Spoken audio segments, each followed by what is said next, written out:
Monkey Island of Homosa, a Florida tale. Homosassa, Florida. In the middle of the Homosassa River sits an island of monkeys. Florida's very own version of Alcatraz started off as a pile of submerged rocks in the 1960s and transformed into a quirky historical fiction. It's an old tale, a story that is told numerous times by the locals and remains an attraction that both surprises and delights visitors.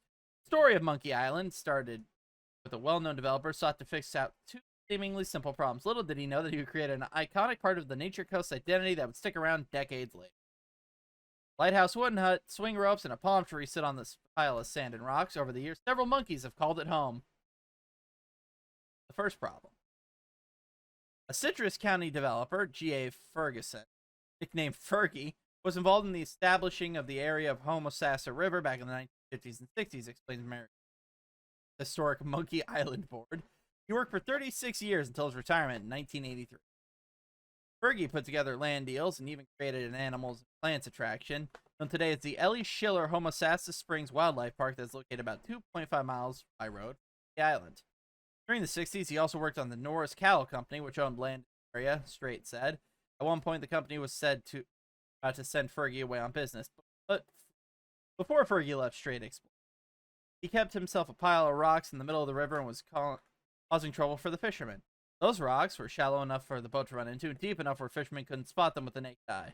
So Fergie and Norris, the owners of the company, directed one of his dragline operators to pile some dirt around the rocks for boaters to spot them and avoid a collision. So what happened then? How Monkey Island came to be is this dragline operator got a little bit carried away, Strait said, put a lot of dirt on these rocks. Thereby, they created a small island in the river, which is just outside the Riverside Resort today. When Fergie returned, he had noticed the island wasn't very attractive. It wasn't just a bunch of dirt in the middle of the river, so he enhanced it by building a lighthouse on the island. The lighthouse still stands on Monkey Island today. The second problem. Meanwhile, the monkeys that would eventually call the man-made island their home were brought to America by a naturalist, John Hamlet. Ferguson ran to Hamlet in South Dakota and convinced him to come to Florida to work for him. The naturalist brought along his monkeys, too. Obviously, Ebony, Elf, and Emily, and of course the one with the female name is the one yelling. Ha ha ha ha ha ha ha.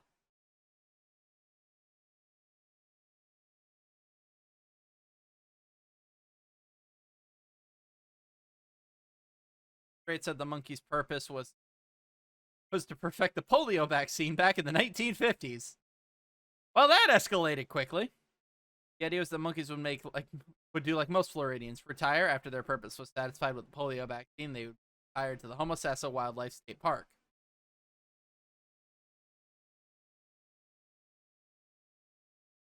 But like in the movies, the monkeys were quite mischievous, escaping their cage. They would get in visitors' cars, they would steal candy, they would even bite some tourists. Heist. Strait said. Now we have a problem. The way the legend goes, it said he often thought about sending them to Alcatraz. But then Fergie realized he had his own little Alcatraz right on Homosassa River.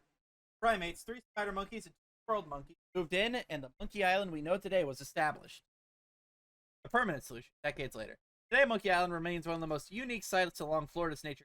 The original group of monkeys lasted for 12 years before they began dying, and they've been replaced by younger monkeys over the years. Now only a handful of spider monkeys. Blake Lohman and his family took over the resort. And no, he never thought he would ever own an island of monkeys. We're from the area. We're from Hernando County. Only 30 minutes away. My family's involved in businesses and just saw an opportunity. It sounded like a pretty cool thing to try and get in on, so yeah, we bought it.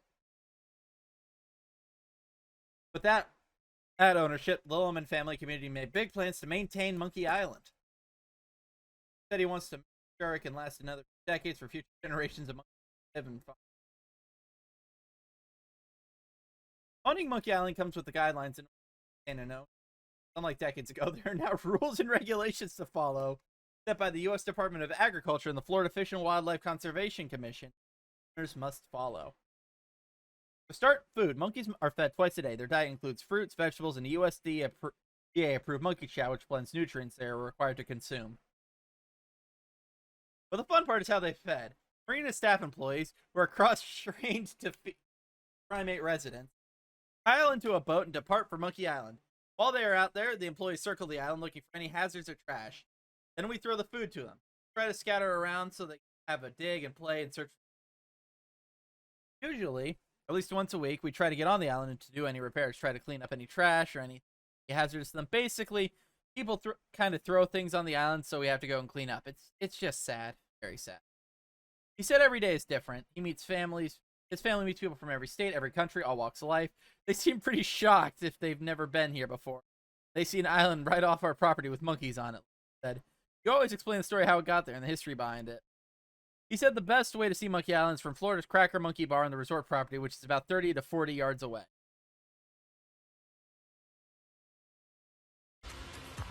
I love this one. This has been described as a mini Alcatraz for monkeys. We got your attention, didn't we? In today's Drone Zone, we're taking you to the Homosassa River for a little history on Monkey Island.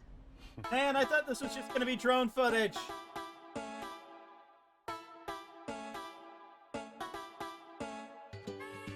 So we're in Old Homosassa. Right now we're at the Florida Cracker Riverside Resort, and we have 54 hotel rooms, marina, monkey bar, and next month we will have the opening of the Florida Cracker Kitchen. We also have 2 boat ramps, about 85. Why is their pool shaped like a cock and balls?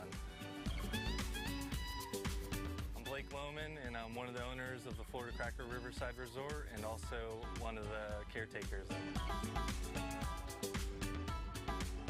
Monkey Island was formed basically in the early 60s by a gentleman of G.A. Ferguson.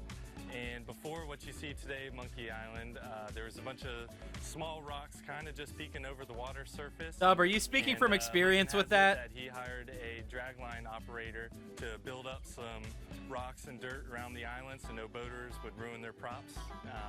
And the guy got a little bit carried away and basically formed an island out in the middle of the river. And Mr. Ferguson was also part of the state wildlife park over there that had monkeys. And monkeys would often escape and, take people's purses and things. So he had a great idea to say, hey, let's move the monkeys away from the park and let's stick them on Alcatraz, which is what now is called Monkey Island.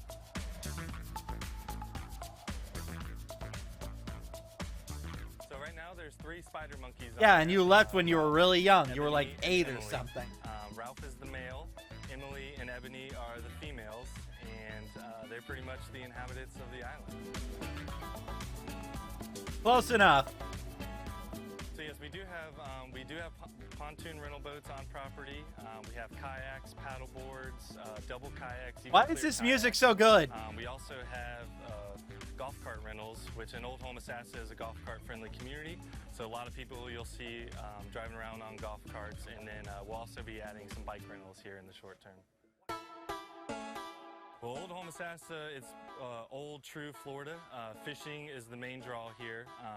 Again, Monkey Island is also a big draw, but it's just a good old Florida to get escape. It's a quiet, small town. Like I said, the fishing's really good, and then the main season is scallop season, which is open from July 1st to September 24th of this year, which had just recently closed. But scalloping and fishing is one of the big draws here in Homosassa. In the wintertime, it's a shift from scallop season. A lot of the manatees come in because when the Gulf is colder than 72 degrees, all the manatees go up to the spring, so there's a big tourist attraction for manatee swims in the wintertime. If you guys are looking for a great weekend place to get away, come see us at Florida Cracker Riverside Resort. You can book a hotel room, book a local fishing charter, you can rent a pontoon boat, golf carts, swim in the pool.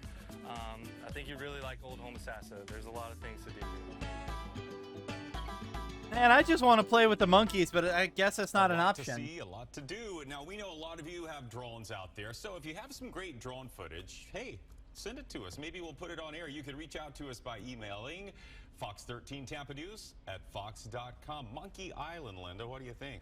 I think it's cool. Good to be a monkey, right? Good. And they're also going to be giving it a major overhaul next year. If you have yet to visit Monkey Island in Homosassa, now is probably the time to make a stop in Citrus County. The monkeys, Ralph, Emily, and Ebony, will be moving out while humans move in to upgrade their sandy home. The renovations are long overdue, locals said. The man-made Monkey Island started as a pile of rocks, yada yada. Then the monkeys were added, but that was back in the 1960s. The lighthouse is still standing on the tiny island, was placed there before even the primates moved in. Some of the other barriers surrounding the island have damaged or partially sunk. New electrical wiring between the island and the mainland to a new playground area. Calling it a big project is an understatement, said owner Blake Lohman. The Lohman family purchased the resort property, now called Florida Cracker Riverside Resort, which included Monkey Island. Probably the most complicated part is the extreme makeover of the electrical work and the barrier construction. Monkey residents will be provided air conditioning, which means the electrical conduits from the mainland into the island must be updated. These monkeys get fucking AC? What the shit? Marie Strait, one of the board members that is overseeing the project, said, "This is where the community stepped in to help. Construction could start as soon as the beginning of 2022 thanks to local support. Historic Monkey Island Incorporated, nonprofit created by the Lohmans, planned a fundraiser in November, but tickets sold quickly. The entire project cost about $150,000. They're already halfway to their goal. So far from our sponsors, we've taken in less than a month, $75,000. That's half our goal.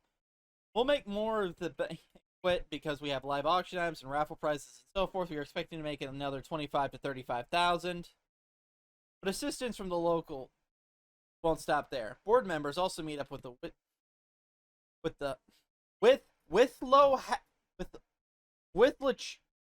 Lacucci River Electrical Cooperative, hoping that they will sign on. They did.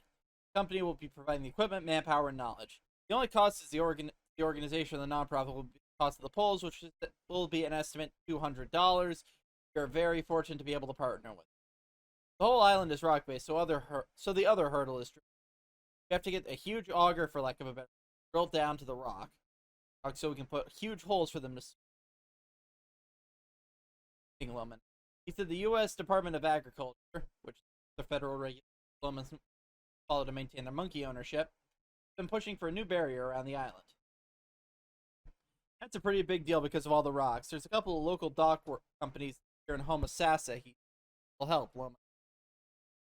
We're going to have to draw new pilings down on the river and basically use that to create a new barrier to block any unwarranted boats and visitors who try to get too close to the island.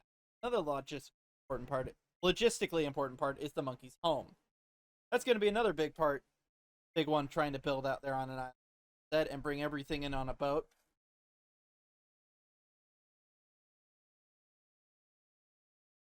Once it's all said and done, Lohman said that Once all said and done, Lohman said all the hard work will be worth it. The hope is that there will be a solid foundation for future monkey generations and to keep a historical part of the community thriving for decades. I mean, it will definitely be worth it because the people love it, Lohman said. They were more than happy to take on the project because it's good for everybody, the community, the visitors, all of Citrus County as a whole, and it's just a good thing. Board members previously met with Discover Crystal River, the tourism department that all of Citrus County, and can offer special funding requests. In this case, after the initial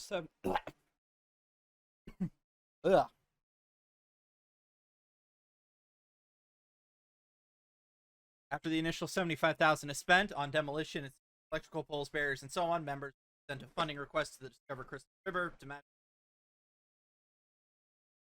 match what they spent. Which doesn't sound like much, but it is quite involved because they require a narrative about the project, detailed information.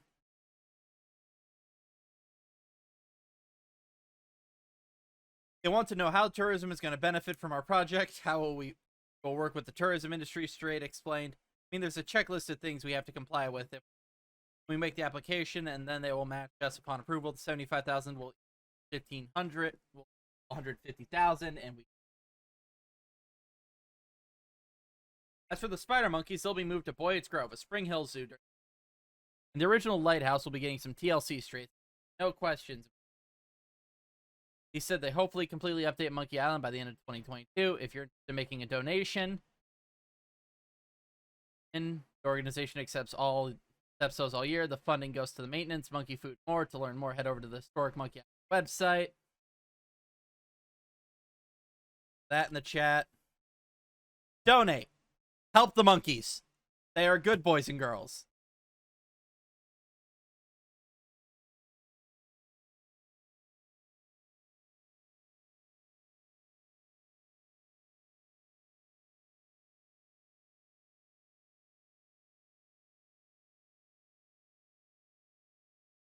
I think I actually will go ahead and just donate money. God damn it, this is another one from last week! Ah! Christ, and we're almost out of stories. This has been a pretty bad week so far.